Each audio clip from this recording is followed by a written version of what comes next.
Coming up on Talking Points, it's debate season in New York and across the nation. We're breaking down the New York gubernatorial debate and previewing the next New York 22 debate. And in the Georgia Senate race, a second woman accuses Herschel Walker of making her receive an abortion. We have the latest on how this could impact the race. Plus, President Biden after his election in October. Now we have more than 81,000 vaccination sites across the country. Republicans on their economic goals for the midterms. We recap his visit in just a few minutes. Talking Points starts right now.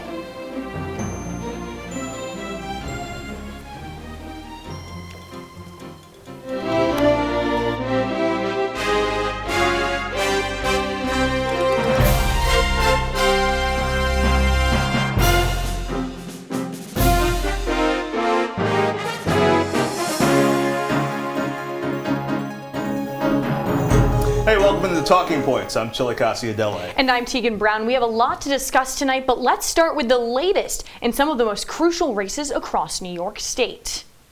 Early voting in New York State is now open as we're just 8 days away from Election Night in America. The one and only gubernatorial debate between Governor Kathy Hochul and Republican challenger Lee Zeldin took place last Thursday. The hour-long debate featured promises from both Hochul and Zeldin, while also taking shots at each other's political resume. Talking Points analyst Benjamin Schiller recaps the debate and what each candidate promised if they win the election.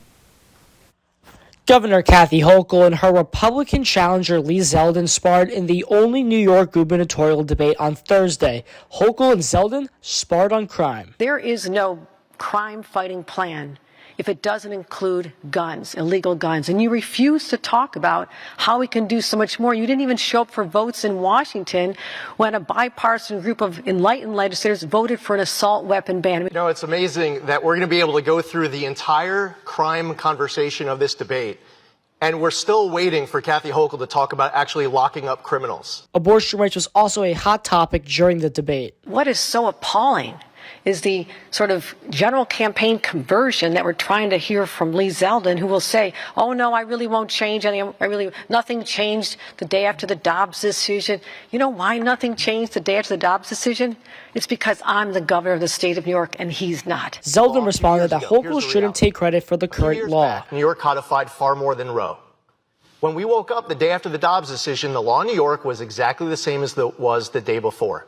And I'm not going to change that. Then the conversation shifted over to the economy. Zeldin says it is time to lower taxes in New York State. We've seen all these bailouts coming from the federal government, and the state just decides that they're just going to increase spending, and that becomes a new baseline for the next year. Well, what we have to do is have a state spending cap. We need to bring down taxes across the board. We should reverse the state's ban on the safe extraction of natural gas and pursue other opportunities to create more jobs and generate more revenue and revitalize communities. I'm focused on this, but it's so disingenuous to say you want to create jobs when you as a member of Congress vote against everything that would create jobs. You voted against the infrastructure bill. You voted against, that was bipartisan. You voted against the Inflation Reduction Act that would have brought more money to help protect our environment.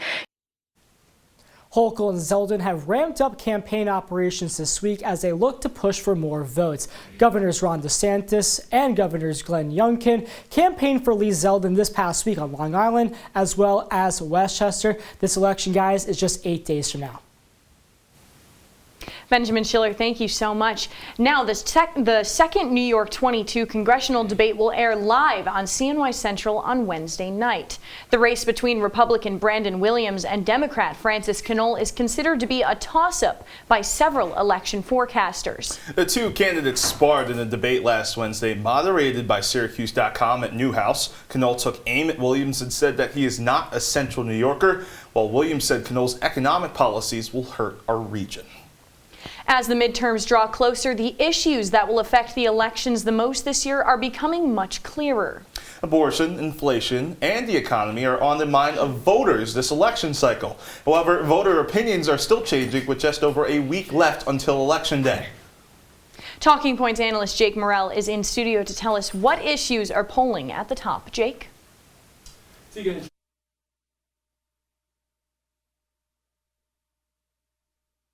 And take a look at why certain candidates are leading other ones with the top issues facing voters in the midterms. Now, these statistics are based on what voters said would affect their decisions in the midterms. As you can see, the economy and inflation, the #1 issue so far, with almost 80% of voters saying that that would affect the way they vote. And gun policy, education, and abortion right there floating around the 50%, about half of voters saying that they would vote based on those three issues. Now let's take a look at these stats in a little bit of different light here. You can still see right there economy and gun policy and education and abortion, the top 4 issues, but the economy being one of the most important issues. They're still reigning at #1. Now let's take a look at how these issues are being voted on based by each party.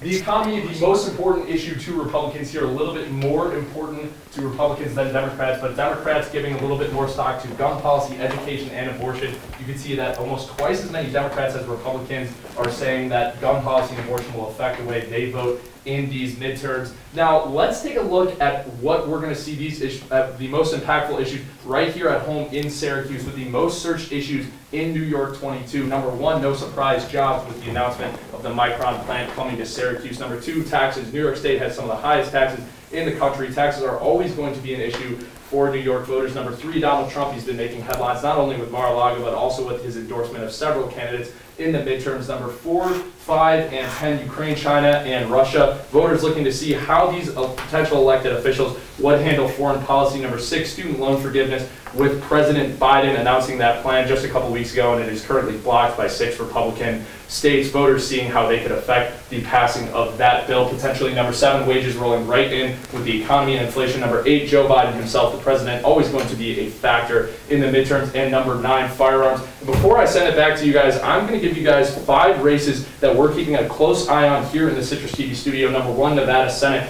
Probably the closest race that we'll see in all of the Senate races throughout these midterms. #2, the Oregon gubernatorial race, potentially a state that has been blue, flipping to red after a lot of Democratic policy has been passed in Oregon over the past few years. #3, the Arizona gubernatorial race. Kerry Lake is an election denier in a state that had a lot of drama from Republicans after the 2020 election. And then the tandem of Wisconsin races, with the Wisconsin gubernatorial race and the Wisconsin Senate race. Both of those Democrats looking to keep Wisconsin blue and maybe even flip that Senate seat in a big upset over Ron Johnson. But we'll have all those results and analysis next week here in the Talking Point studio with our election special. But until then, Teagan and Chile, I'll send it back to you guys. Jake Morel, thank you. Majority Leader in New York, Senator Chuck Schumer was caught on a hot mic discussing midterm predictions with President Biden. This conversation was caught on camera in Syracuse on Hancock Airport's tarmac Thursday.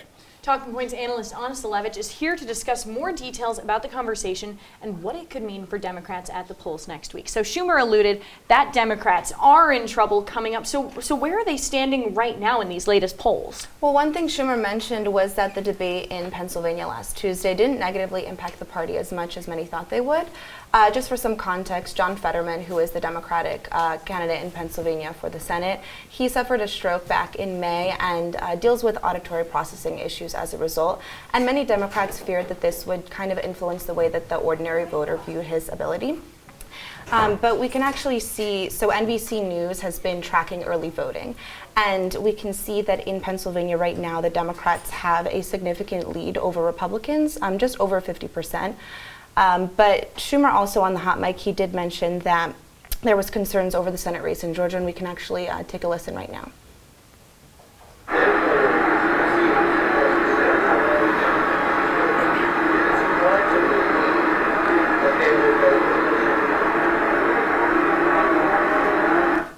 So as you can see here, I think that many of Schumer's fears are valid. Although Georgia is a swing state, it's historically leaned to the right, and Walker has been very clear about just being very against liberal policies. And right now, a lot of the American public is concerned about inflation and the economy, and I think Democrats are worried that this will just push more Republicans to go vote in the Georgia Senate race. Now, if we take a look at NBC News' data, the Democrats have a very slight advantage right now over Republicans, just about nearly 10%, but we'll just have to wait and see. you mentioned about President Biden and what happened on the tarmac, but when he was inside the OCC, Onondaga Community College, he called out Republicans and former President Trump during the speech. How could that impact Republicans at the polls? Well, Biden mentioned many unfulfilled promises just regarding certain investment plans, kind of like the computer chip that happened under Trump's administration. And he just kind of also mentioned that the unemployment rate was higher under Trump. And again, like I mentioned earlier, the inflation and economy are two main issues regarding voters. So I think that he just wanted people to just kind of not focus on money in regards to Democrats. And we'll see how his races affect the local stuff here. Anna Salewycz, thank you. Coming up on Talking Points, we'll have the latest on the crucial Georgia Senate race between Herschel Walker and incumbent Raphael Warnock. Stick with us.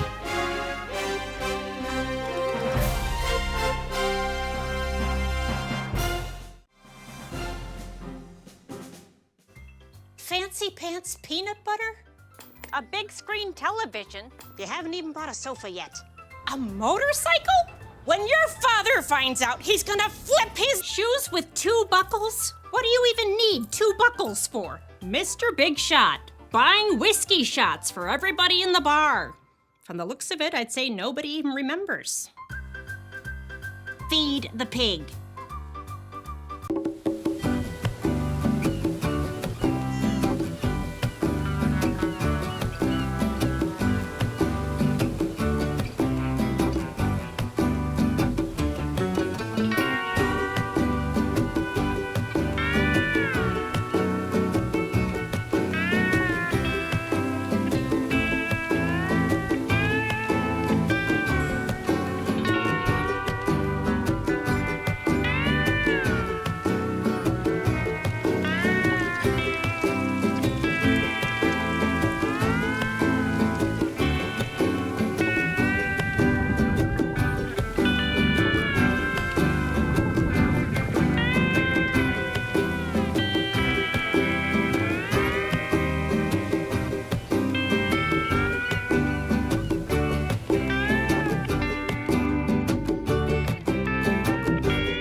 Welcome back to Talking Points. Another controversy for Georgia Senate candidate Herschel Walker, the Republican being accused of asking a second woman to have an abortion. However, polls show that Walker and incumbent Democrat Senator Raphael Warnock are deadlocked in the polls. Chile, this race, despite all the controversies, is still considered to be a toss-up. And one of the biggest things here is that question of abortion. It's the question of if we'll see those women voters come out and what their thoughts on this are going to be. Yeah, and you know, I think one of the biggest things they talk about in terms of Georgia politics is probably those Atlanta suburbs are going to make a big difference. We saw how a lot of them moved in Warnock's direction and Ossoff's direction in 2020. And I think from an abortion standpoint, those are where the crop for the Democrats and their support are going to be. Where they go will, I think, figure this race out. Right. Anna was just talking about the fact that, you know, the state in the past has leaned more red, but honestly, it's a lot bluer than people think. And, you know, going back on that abortion stance, are these women going to come out? Are they going to have that at the forefront of their mind? Because I think it's more important to those voters than people think right now. Yeah, and I think it's definitely what's the motivating factor, right? Abortion, you saw Roe v. Wade overturned over the course of the summer. And I think for a lot of people, that is, a lot of women, a lot of young people, that is their number one motivating factor for them to show out and vote. So we're going to see on Election Day in how many numbers and whether Republican support or anti-abortion support in Georgia will combat that. But I think it's going to be a pretty big number of people showing out to try and vote on that margin. Right. And I mean, looking at the numbers here, we were talking about this earlier. These polls all have the Republican up -1. The only one that does not is the New York Times Siena one, which has Warnock up by 3 points. But the rest of them, Walker is up by 2, 3, even 4. And you know, we talk about how close of a race this is with the tight margins that we see in Georgia between Republicans and Democrats. Even though Georgia is becoming more of a blue state, it's almost like Texas, in which it may not be there yet. It may be still 5-10 years behind in terms of election cycles before you really start to see Democrats compete more. But it's getting there. And it was clear in 2020 that there were a lot of extra factors that played into that, but I think you're starting to see it, and Raphael Warnock's incumbent name is also going to help him too in that election, I think. Right, and we'll have more of an update on that next week in our election special. But last Friday, Paul Pelosi, the husband of U.S. House Speaker Nancy Pelosi, was assaulted in their San Francisco home. Pelosi was left with a skull fracture and injuries to his hands, according to a report from the Speaker's office. He is supposed to make a full recovery. Earlier today, more details were released on the assault. The San Francisco Police Department said they found zip ties, rolls of tape, a hammer, and a pair of gloves inside of the suspect's backpack. 42-year-old David DePape was charged for the assault and was hit with 2 federal counts. And we're learning at this hour that San Francisco officials are charging DePape with attempted murder as well. Now shifting over, the Pennsylvania Senate race. The battle between Dr. Mehmet Oz and Lieutenant Governor John Fetterman is now considered to be a toss-up. Here with us now to explain the current state of the race is Talking Points analyst Noah Gutfleisch. Noah, why is Fetterman now tanking in the polls following his debate performance last week? Well, it's not fair to say that he's tanking. This race is still very close. His debate performance did give a lot of people some worries about his health. And after the debate in the past week, we have seen Oz lead the polls narrowly. But today actually a New York Times Siena poll came out, which showed him up by 5, which was taken in the week during the debate. So it is still very close, and it really could go either way for Pennsylvania. And the polls show that the debate maybe did not hurt them as much as some people think. So Noah, Dr. Oz has been pushing his beliefs, his policies, his ideas more recently. Is that helping him in the polls at all? I do think that it is helping when he talks about inflation, which is a very unpopular issue with the American public, and how the Biden administration, many people feel, has not done much to curb it. And also crime is a very good thing to attack Fetterman on for Oz, since he has attacked him on his more left-wing crime policies. So I think that's some of his. I think attacking Fetterman on policy has helped him a bit. And Noah, overall, where do things stand today in the polls between Fetterman and Oz? Well, as I said, it's very close. New York Times poll had Fetterman up by 5, which was taken during last week during the debate actually, but also a WIC poll also conducted last week had Oz up by 2. So it really shows that that's a tight race. It could go either way. Pennsylvania was decided by 1 point in 2020, and it could very well be decided by that margin again. Noah, thank you so much. Brazil held its presidential election last night with the race being decided by under 1 point.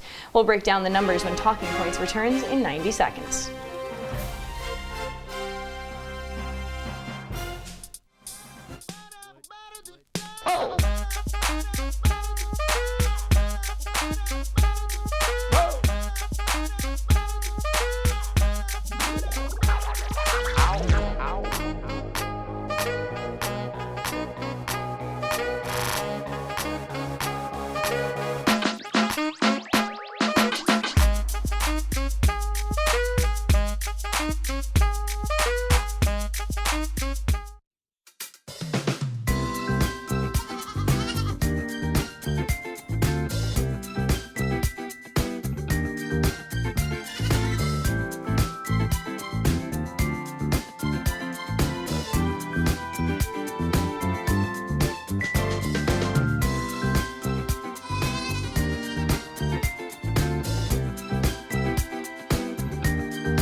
Welcome back to Talking Points. Last week, President Biden speaking in Syracuse regarding the $100 billion Micron deal. Biden, alongside a delegation of New York politicians, spoke about Micron's potential impact on the national economy.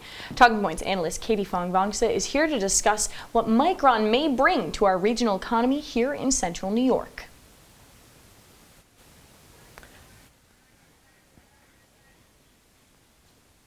New York and the national economy. Previously, the Syracuse region was a central point of manufacturing until those companies moved out a decade ago.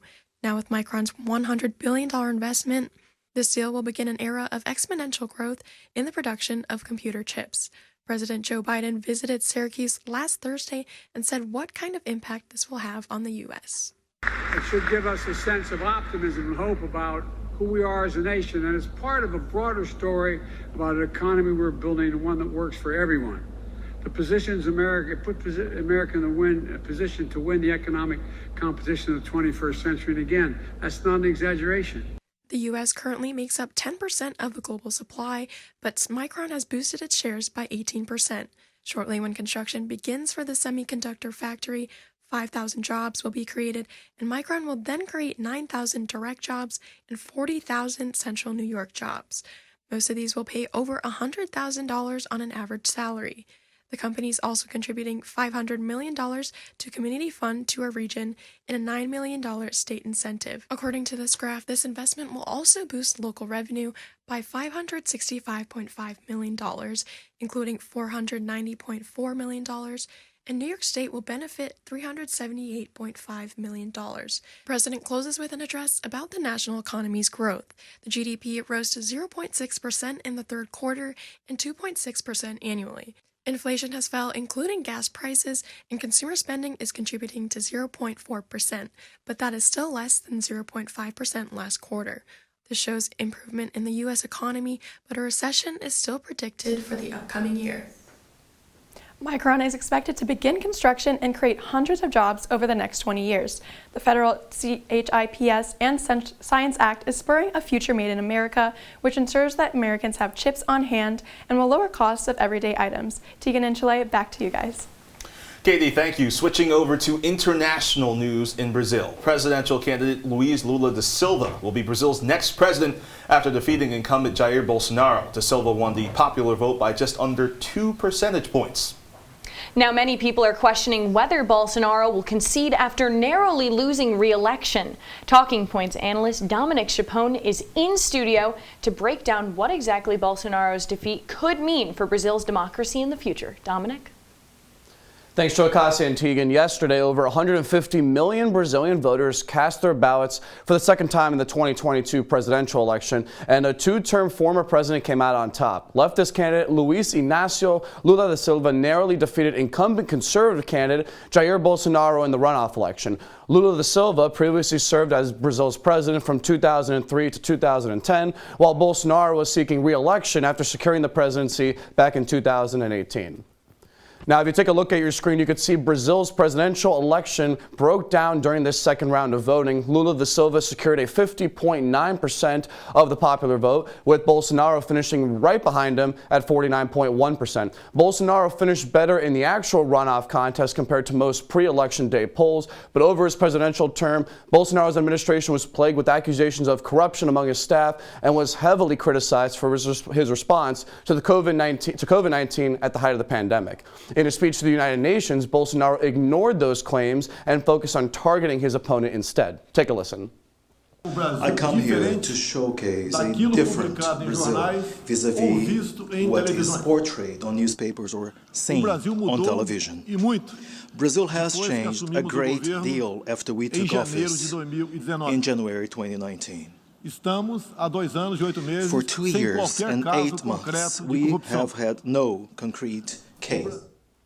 Now, U.S. President Joe Biden commented on Lula's victory within the context of democracy in the Western Hemisphere. President Biden congratulated Lula on being elected to the presidency, quote, following free, fair, and credible elections, unquote. Now, President Biden's response, including the phrase free, fair, and credible elections, is not a coincidence. In terms of population, Brazil ranks as the largest democracy in all of Latin America, with over 150 million citizens eligible to participate in elections. But there are reasonable doubts as to whether Bolsonaro will both A, concede the election results, and B, give up his power. Bolsonaro is known by the Brazilian media as the Trump of the tropics, a clear comparison to former American President Donald Trump.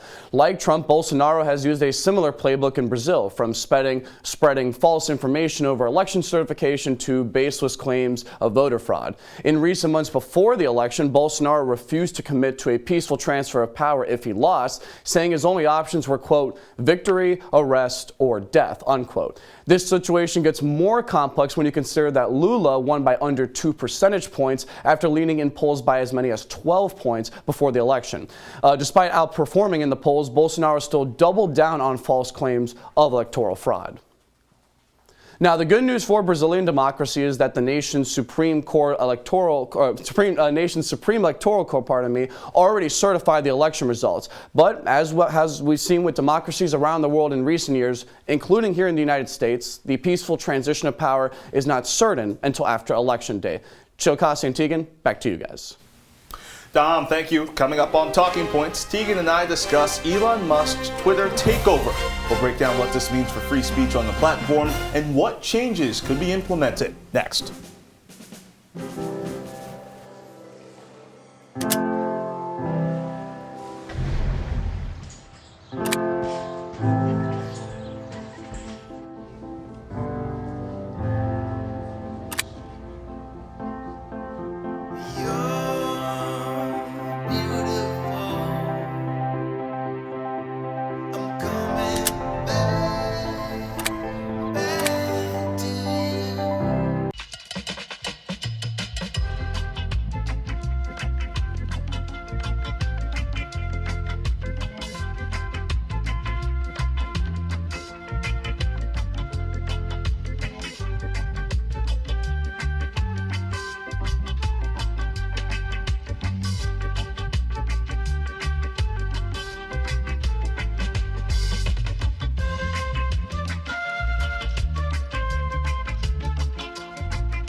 Welcome back to Talking Points. This past Friday, billionaire Elon Musk acquired Twitter in a $44 billion deal. Earlier today, Musk began his dismantling of the board of directors as he looks to make major changes within the company. With new ownership, many across the country debating whether famously banned political figures such as Marjorie Taylor Greene and former President Trump will be allowed back on. Teagan, lots of discussions over the weekend and into the day regarding this. You know, one of the things I saw over the weekend from the Network Contagion Research Institute is that use of the N-word is up 500% since the Musk takeover on Twitter. So a lot of people concerned that Twitter may become a breeding ground for hate speech now. And along with that, you know, we just talked about this, but will these people be allowed back on? Elon has already said that he, you know, wants to create a type of board that, you know, will decide whether these people come on. But let's ask the question, if, for instance, Elon Musk says to former President Donald Trump, will he be allowed back on? I mean, here's the tweet right now. Quote, Twitter will be forming a content moderation council with widely diverse viewpoints. No major content decisions or account reinstatements will happen before the council convenes. Yeah, I think that's a very interesting question you pose as to whether President Trump comes back on or not. So I guess we shall see. But that will do it for this edition of Talking Points. Be sure to follow us on Twitter and Instagram at CitrusTV News. I'm Chilekasi, Adele. And I'm Teagan Brown. We're not back next Monday, but make sure to tune into our election special next Tuesday from 10 to 12 p.m. Until then, good night, Syracuse.